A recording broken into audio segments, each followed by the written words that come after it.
Hi bro, నేను mutual ఫండ్స్లో invest చేయాలనుకుంటున్నాను. కానీ ఈ ఐడిసిడబ్ల్యూ ఇంకా గ్రోత్ ఆప్షన్స్ చూసి నేను కన్ఫ్యూజ్ అయిపోయాను.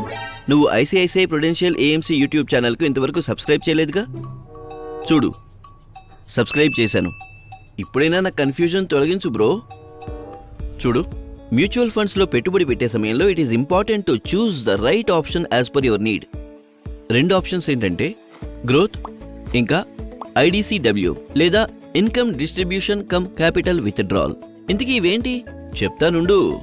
ఐడిసిడబ్ల్యూలో previously known as the dividend option mutual fund స్కీమ్లో ఆర్జించిన ఆదాయాన్ని పెట్టుబడిదారులకు కాలానుగుణంగా పంపిణీ చేసేవారు.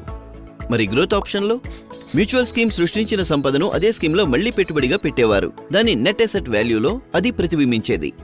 దానివల్ల ఇన్వెస్టర్లకు ఆ స్కీమ్లో ఎక్కువ పెట్టుబడి పెట్టే అవకాశం ఉంటుంది. దాని మూలంగా రెండు ఆప్షన్స్ యొక్క ఎన్ఏవిలో తేడా ఉంటుంది. ఇది గ్రోత్ ఆప్షన్లో ఎక్కువ ఉంటుంది. అదే ఒకవేళ ఐడిసిడబ్ల్యూ అయితే ప్రతి చెల్లింపు తర్వాత తగ్గుతూ ఉంటుంది. ఇప్పుడు దీనొక ఉదాహరణ ద్వారా అర్థం చేసుకుందాం.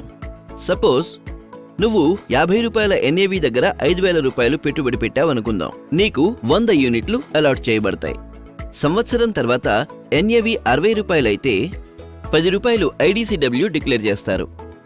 కాబట్టి 1000 రూపాయల చెల్లింపు కారణంగా ఎన్ఏవిలో తగ్గుదల సంభవిస్తుంది. అలాగే యూనిట్లు తగ్గుతాయి. ఇప్పుడు ఐడిసిడబ్ల్యూ తర్వాత ఎన్ఏవి అనేది 60 - 10 అంటే 50 రూపాయలు అవుతుంది. అలాగే యూనిట్ల సంఖ్య కూడా 100 - 20 అంటే 80 అవుతుంది. అంటే మీ పెట్టుబడి విలువ అనేది ప్రతి ఐడిసిడబ్ల్యూ చెల్లింపు తర్వాత తగ్గుతుంది. అదే గ్రోత్ ఆప్షన్ విషయంలో మీ పెట్టుబడి విలువ అనేది స్కీమ్ ఎన్ఏవిని బట్టి పెరుగుతుంది. చెప్పాలంటే ఈ రెండు ప్లాన్లు కూడా వాటి విషయాల్లో సరైనవే. చెల్లింపుల పరంగా చూస్తే ఐడిసిడబ్ల్యూ అనేది తమ పెట్టుబడుల నుంచి రెగ్యులర్ చెల్లింపులు కోరుకునే పెట్టుబడిదారులకు తగినది.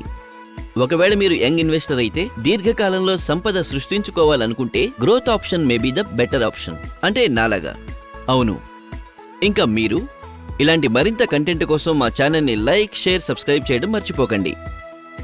మ్యూచువల్ ఫండ్ పెట్టుబడులు మార్కెట్ ఒడిదుడుకులకు లోబడి ఉంటాయి. స్కీమ్కి సంబంధించిన పత్రాలను జాగ్రత్తగా చదవండి.